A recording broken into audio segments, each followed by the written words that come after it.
Tras las conquistas de Alejandro, una guerra por el control de su vasto imperio estalló entre sus sucesores.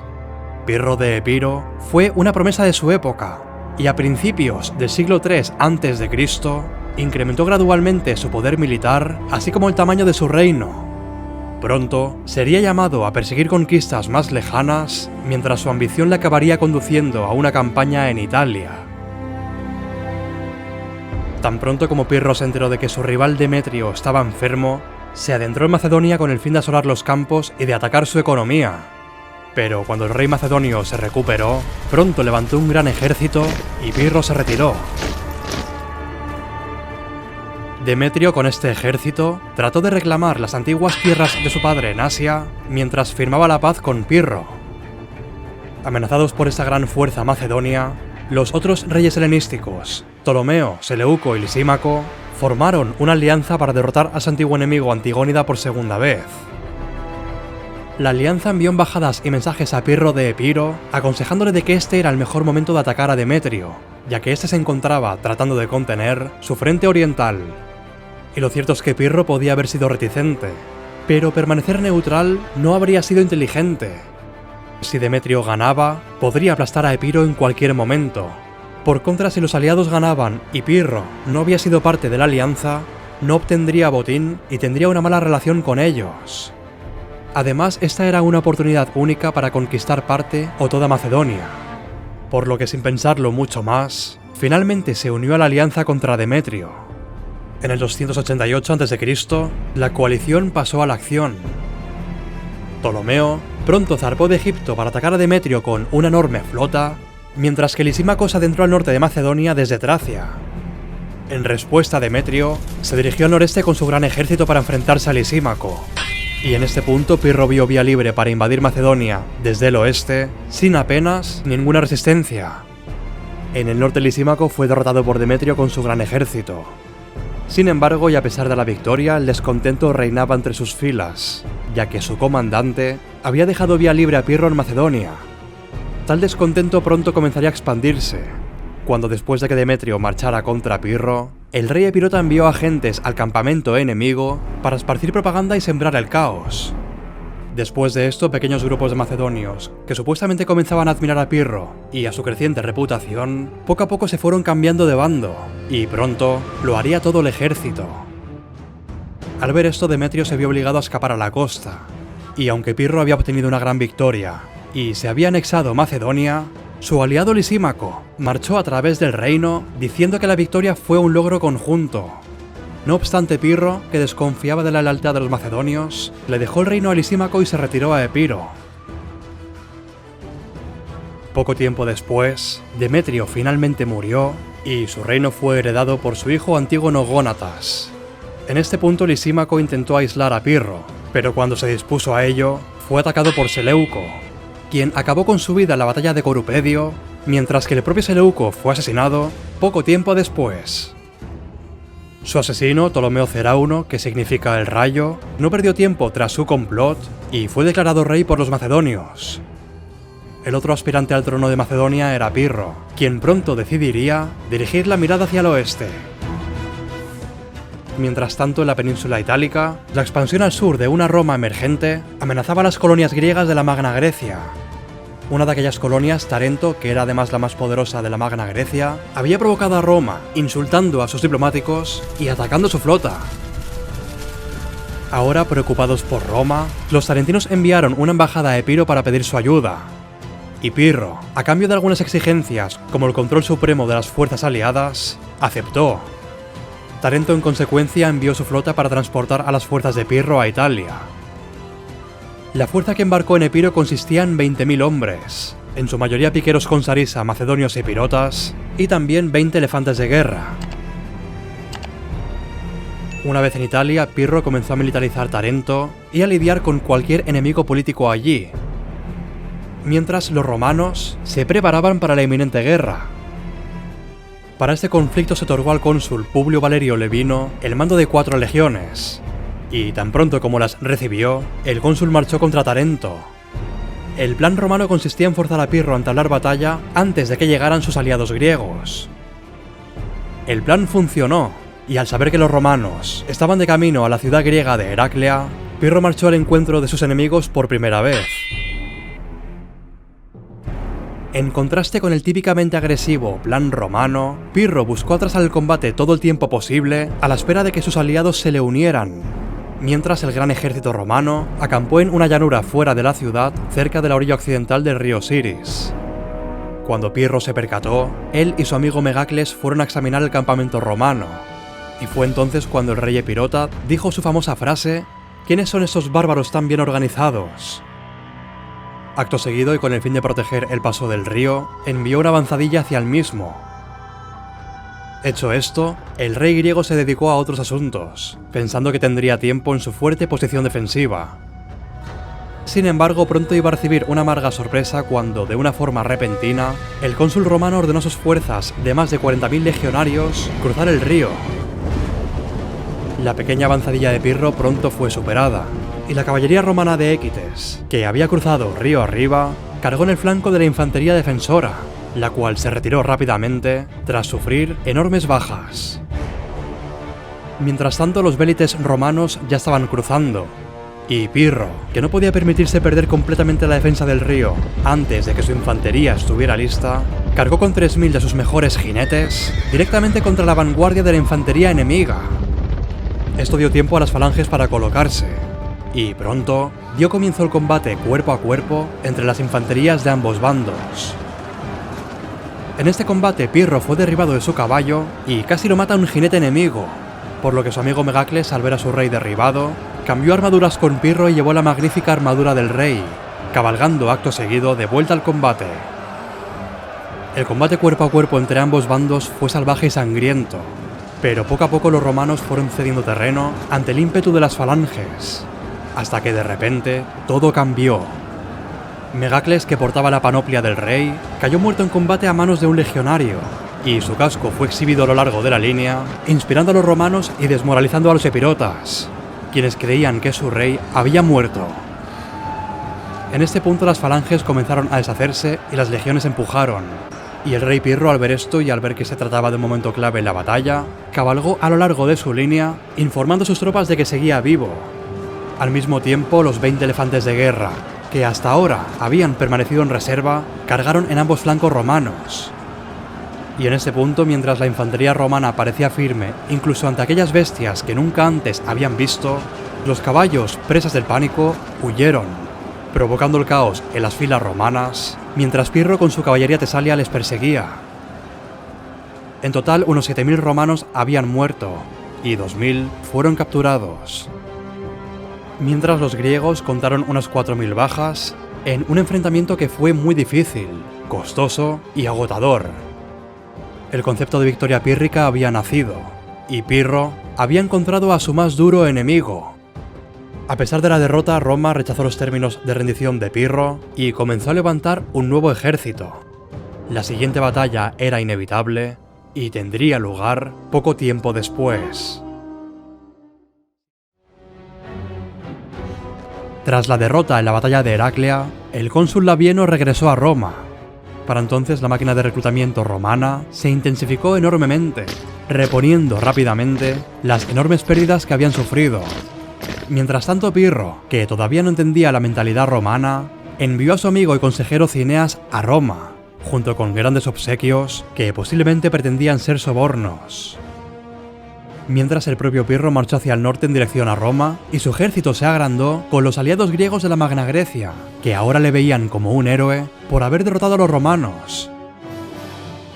Una vez en Roma, Cineas fue expulsado sin lograr su objetivo de la paz, pero sí que le dio tiempo a observar la velocidad aterradora con la que los romanos se recomponían. Después de esto, un romano llamado Cayo Fabricio llegó a la corte de Pirro con el objetivo de negociar la liberación de los prisioneros de Heraclea. El rey griego intentó primero sobornarle y luego asustarle, pero Cayo Fabricio, que aparentemente era un hombre honorable, en lugar de eso se ganó la admiración de Pirro, quien, en un gesto de bondad, aceptó liberarlos. Al poco tiempo, los griegos continuaron su marcha hacia el norte e intentaron tomar Capua. Sin embargo, Labieno, que había llegado a la ciudad antes que ellos, impidió que Pirro la tomara, por lo que el rey giró hacia el sur e intentó tomar Neápolis, donde nuevamente fue repelido. Tras su fracaso en tomar las poblaciones de Campania, Pirro marchó sobre Roma y acampó a tan solo 6 kilómetros. Sin embargo, después del asalto de los galos hacía más de 100 años, las murallas de Roma se fortalecieron y la ciudad era inexpugnable. Pero además de esto, otros 2 ejércitos se acercaban hacia Pirro, por lo que decidió volver al sur, a Tarento, en lugar de asediar la ciudad durante el invierno. Por otro lado, y a raíz de su victoria en Heraclea, algunas tribus italianas se habían congregado bajo su estandarte. Samnitas, lucanos, brucios y salentinos enviaron contingentes para unirse a Pirro. Y en este punto, en lugar de atacar la capital enemiga directamente, haría una campaña en la costa del Adriático, en Apulia, con la esperanza de inducir a más aliados de Roma a cambiar de bando. Una vez llegó la primavera, comenzó su avance, y lo cierto es que las legiones hasta este punto y tras lo acontecido en Heraclea, se habían mostrado muy reacias a enfrentarse a Pirro. Sin embargo, al verse amenazadas las importantes poblaciones de Apulia, se vieron obligadas a marchar hacia el sur para encontrarse con Pirro cerca de la ciudad de Asculum. Los cónsules Publio Decio Mus y Publio Sulpicio Saverrión comandaron unas fuerzas formadas por unos 40.000 legionarios y 5.000 jinetes.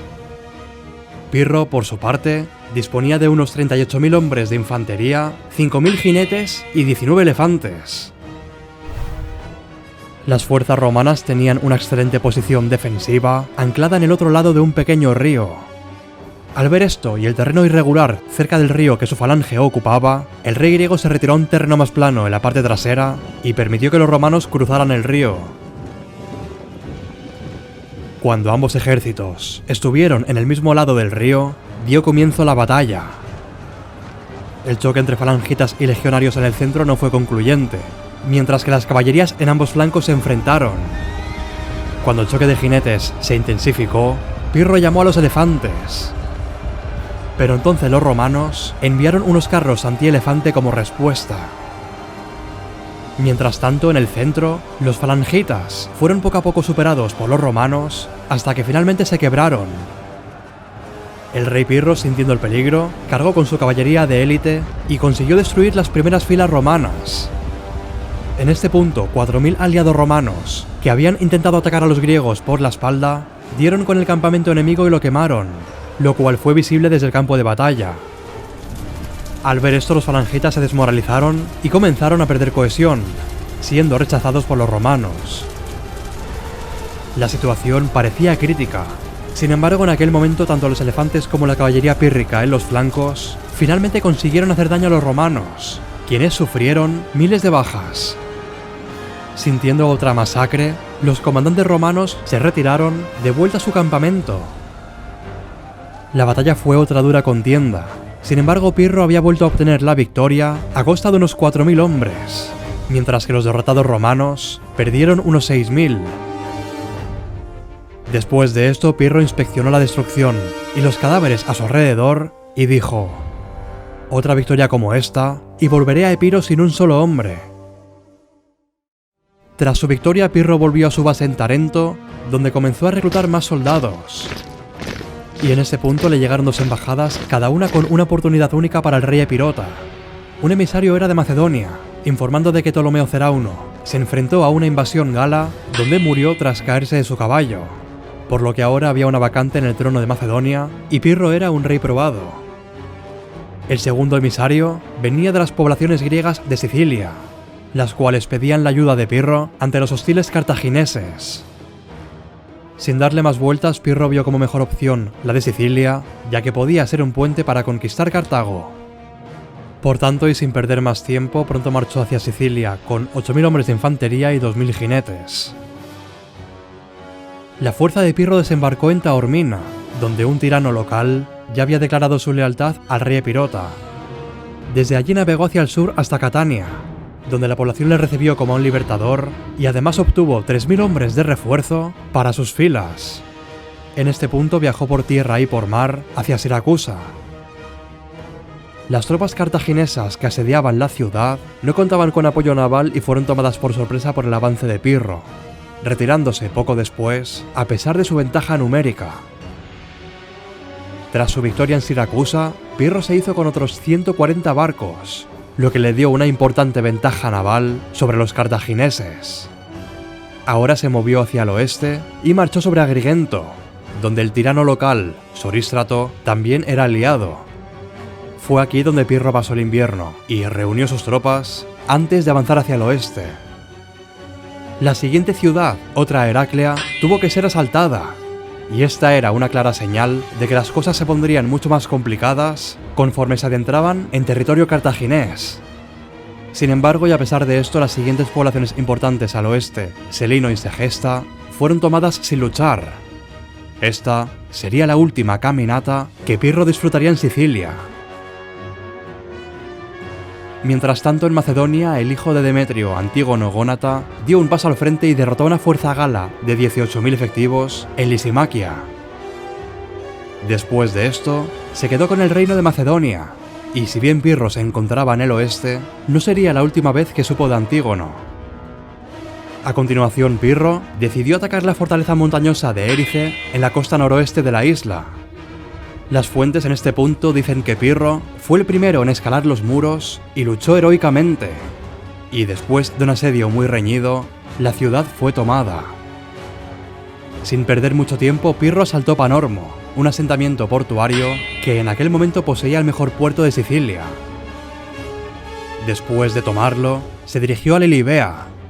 Sin embargo, en su intento de capturar este último reducto de poder de Cartago en Sicilia, tuvo que aumentar los impuestos en todas las poblaciones que gobernaba, unas medidas que pronto hizo que los griegos de Sicilia lo empezaran a ver como a un tirano. Consciente de esto y al no ver futuro en Sicilia, navegó de regreso a Italia. Después de dejar Sicilia, las fuerzas de Pirro finalmente volvieron a Tarento, donde el rey quiso recomponer a su ejército. Aparentemente el encontrar tropas no era un problema para alguien tan respetado como Pirro. Sin embargo, encontrar tropas experimentadas para reemplazar a los veteranos que había perdido era un asunto más difícil, por lo que tuvo que arreglárselas con una milicia más débil de Tarento. Además, la reputación de Pirro tras el abandono de Sicilia también había sufrido, por lo que algunas tribus, como los samnitas, dejaron de apoyarle. Con todo y una vez recompuesto, Pirro y su ejército marcharon hacia el norte para encontrarse con las legiones por tercera vez. En aquel momento había dos fuerzas romanas en el campo, por lo que Pirro envió un pequeño contingente a Lucania para atrasar la llegada del segundo ejército consular. Después, con sus 35.000 hombres, se decidió para atacar a los 25.000 legionarios de Manio Curio Dentato, quien había acampado en una colina cerca de la ciudad de Benevento. Una vez más, los romanos habían elegido un terreno accidentado que interrumpiría la falange pírrica, y además tenían una excelente posición defensiva. En este punto los epirotas tenían muy complicado atacar de frente, por lo que Pirro envió a un cuarto de las mejores tropas y los elefantes que le quedaban a intentar una maniobra de flanqueo por la noche. Mientras el grueso principal del ejército esperaría, preparados para la batalla en la llanura, esperando alguna señal de la avanzadilla. Sin embargo, la avanzadilla al rato de partir se perdió en el denso y oscuro bosque. Todo esto mientras las fuerzas principales se quedaron despiertos y cada vez más y más cansados. Y conforme las horas pasaban les quedó claro que las trompetas no iban a sonar esa noche.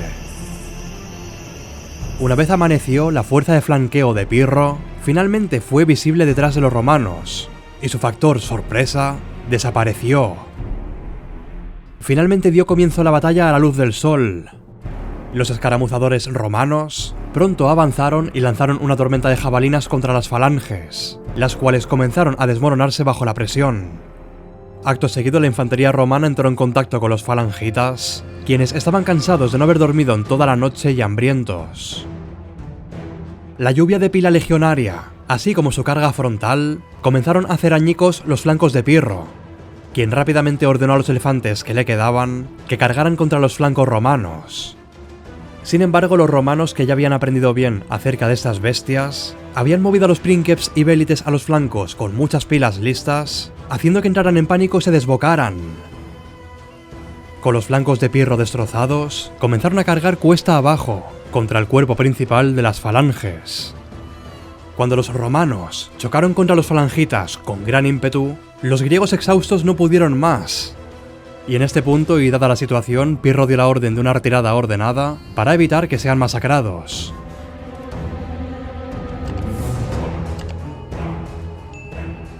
esta aplastante derrota fue la gota que colmó el vaso, y el rey Pirro, viendo que no tenía mucho más que hacer en Italia, regresó a Epiro con 8000 hombres de infantería y 500 jinetes.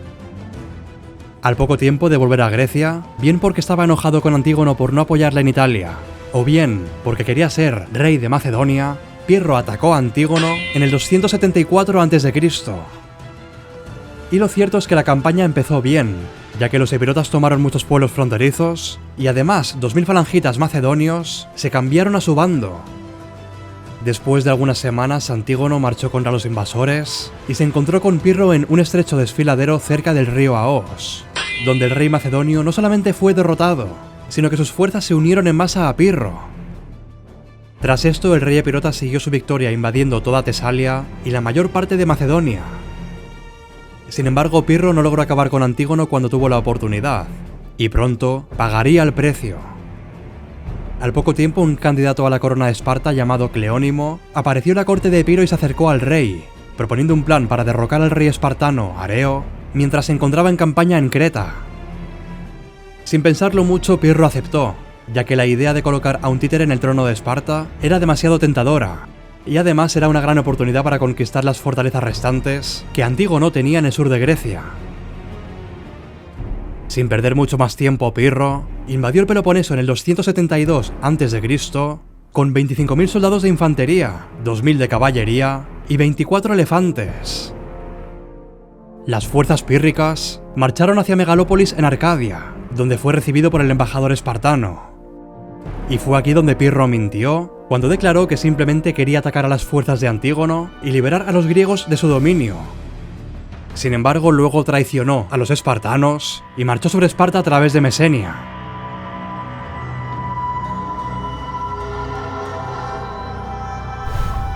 Cuando Pirro llegó a Esparta con una fuerza de 27.000 hombres, se encontró con 15.000 espartanos y haciendo uso del factor sorpresa les derrotó. Después de esto, el consejo espartano decidió despedir a sus mujeres e hijos y ponerlas a salvo en Creta. Sin embargo, las mujeres espartanas se opusieron, y una mujer llamada Arquidamia fue al consejo con la espada en mano, diciendo que no quería seguir viviendo si Esparta perecía. Su determinación hizo que los espartanos se quedaran a luchar.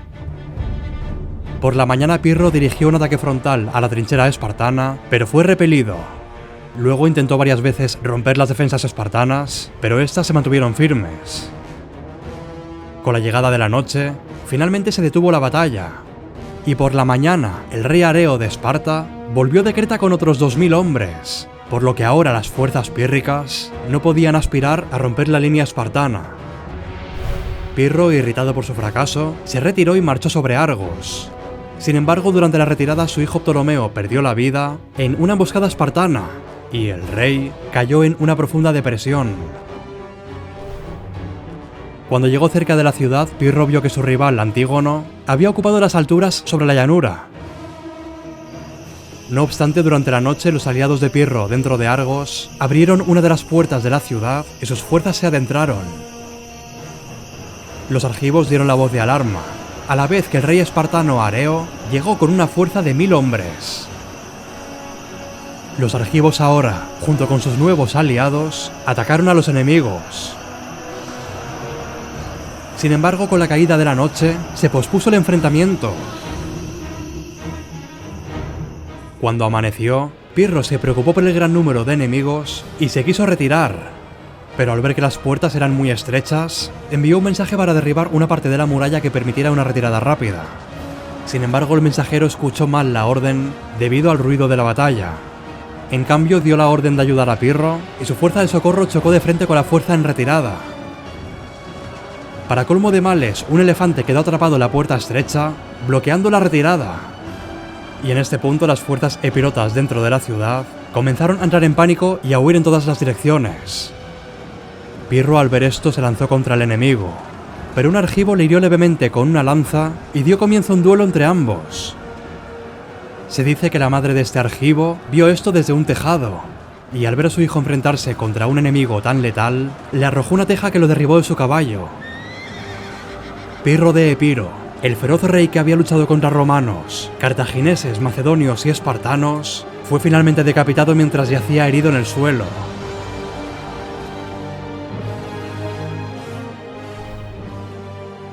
La muerte de Pirro hizo que sus fuerzas se rindieran, y como consecuencia, la hegemonía macedonia volvió a Grecia. Pirro, junto con Alejandro Magno, sería uno de los últimos reyes guerreros de Grecia. Debido a su determinación, pasaría a la historia como uno de los enemigos más feroces que tuvo Roma y uno de los reyes helenísticos más virtuosos. Si te ha gustado este vídeo puedes dejar un like para hacérmelo saber, y si no estás suscrito te recomiendo que lo hagas ya que seguiré subiendo contenido como este. Gracias a todos los miembros que apoyáis este canal y que hacéis que pueda seguir adelante. Nos vemos en el siguiente vídeo.